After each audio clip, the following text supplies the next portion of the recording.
everyone, and welcome to the ASL NDTV Good Times Gadget Guru Awards and Conclave 2012.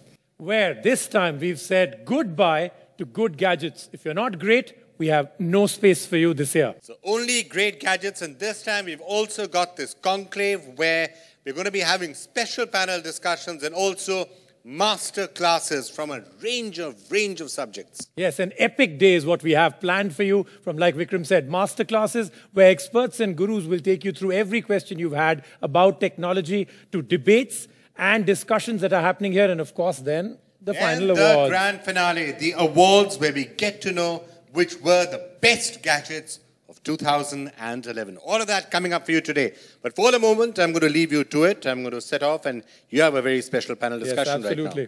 So I'll be back in just a short time. Do enjoy the day.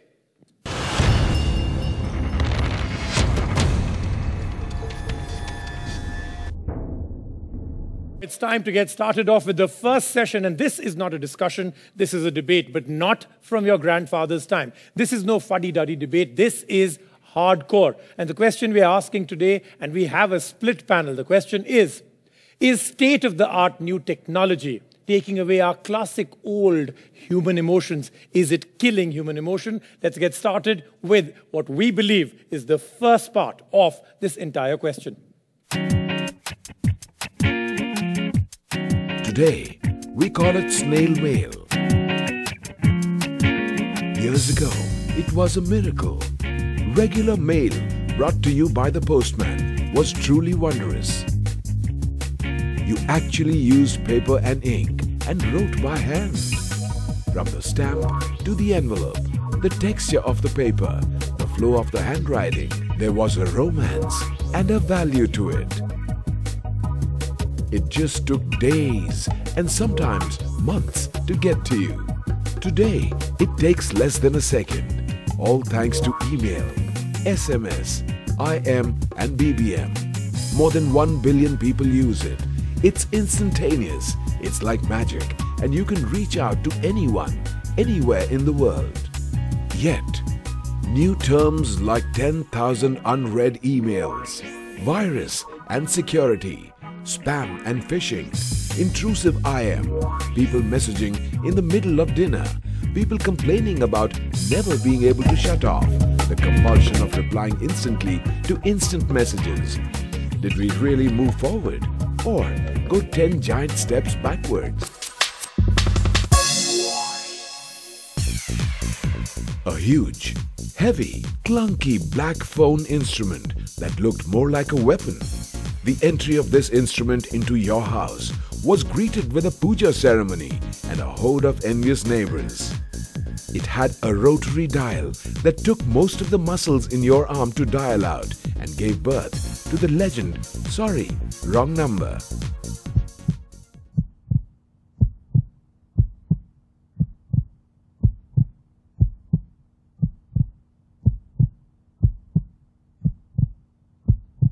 Siddharth Basu, Chairman and MD, Big Synergy. We'll start with you.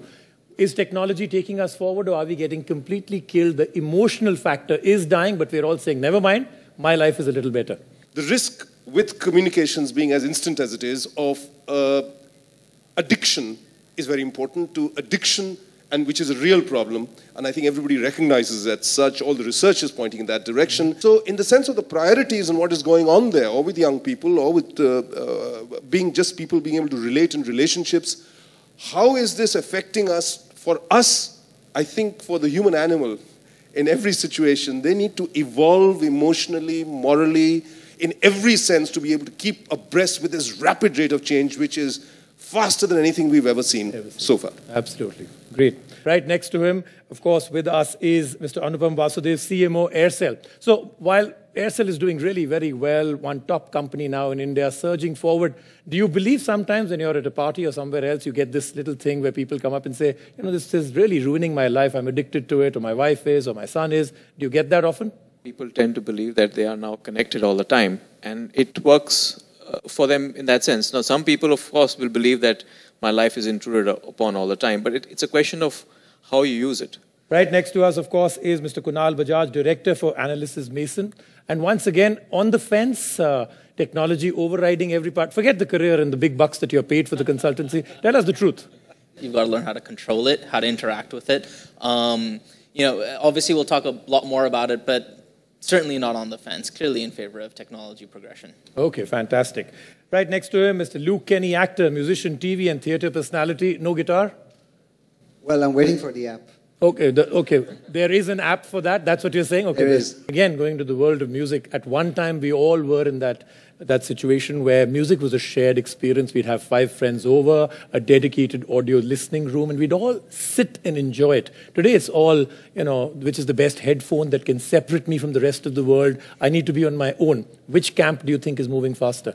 I think it's about capturing technology to share that fundamental human emotional need. At Meridian, we're focused very much on making you closer to that emotion. We could all sing before we could talk, and I think technology is helping that, and we're trying to harness it to make it even more enjoyable. NDTV's cricket app, Android and iPhone, fastest scorecard, special analysis, and much more. Download free. ndtv.com/apps.